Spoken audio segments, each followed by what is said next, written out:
নমস্কার বন্ধুরা, আমার চ্যানেলে আপনাদের সবাইকে স্বাগত জানিয়ে শুরু করছি আজকের রেসিপিটি। তো আজ আমি শেয়ার করব চিতল মাছের কালিয়া।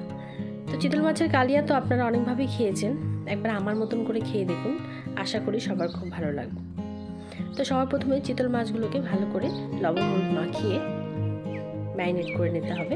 তো এখানে আমি অনেকগুলো চিতল মাছ নিয়েছি, সবগুলো করব না, এখন আমি 4 পিস আপনাদের করে দেখাবো। বাকিগুলো আমি ফ্রিজে রেখে দেবো, যখন বানাবো তখন ভেজে নেব। তো লবণ হলুদটাকে ভালোভাবে মেখে নিতে হবে। দেখুন ভালোভাবে মেখে নিয়েছি। এবার অপর দিকে আমার তেল গরম হয়ে গেছে, তেলটা খুব ভালো করে গরম করে নিয়েছি যেন মাছগুলো নিচে লেগে না যায়। তো এক এক করে এবার পিসগুলোকে দিয়ে দেবো। তেলটা যদি ভালো করে গরম না করা হয় তাহলে কিন্তু মাছ নিচে লেগে ভেঙে যেতে পারে, তাই তেলটাকে অবশ্যই ভালো করে গরম করে নিতে হবে। দেখুন কত স্মুথলি মাছটা উল্টে যাচ্ছে। তো মাছগুলোকে দু সাইডেই ভালো করে ভেজে নিতে হবে এক এক করে। তো এবার মাছগুলো ভাজা হয়ে গেছে, এগুলোকে আমি উঠিয়ে নিচ্ছি। পুরো রেসিপিটা কিন্তু লো টু মিডিয়াম ফ্লেমে করতে হবে। এবার ওই একই প্যানে দিয়ে দিচ্ছি 4টে কাঁচা লঙ্কা, যেগুলো মাথাটা আমি চিড়ে নিয়েছি। তারপর দিয়ে দেবো পেঁয়াজ বাটা। 4টে মাছের জন্য আমি 2টো মিডিয়াম সাইজের পেঁয়াজ নিয়েছি। পেঁয়াজটা ততক্ষণ ভাজবো যতক্ষণ হালকা লাল না হয়ে আসছে। লাল হয়ে এলেই এতে দিয়ে দেবো টমেটো বাটা। তো এখানে একটি টমেটো বাটা নিয়েছি আমি 4টে মাছের জন্য।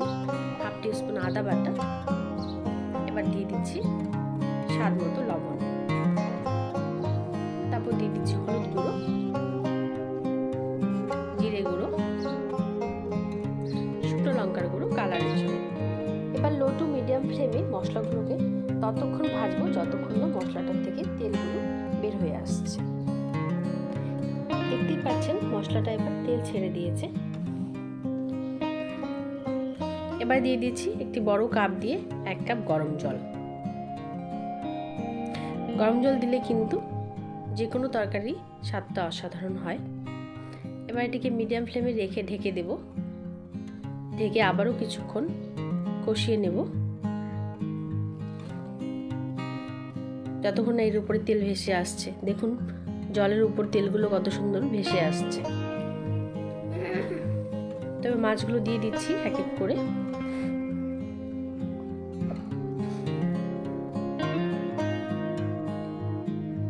এবার সবার শেষে দিয়ে দিচ্ছি আরও 4টে কাঁচা লঙ্কা ফ্লেভারের জন্য।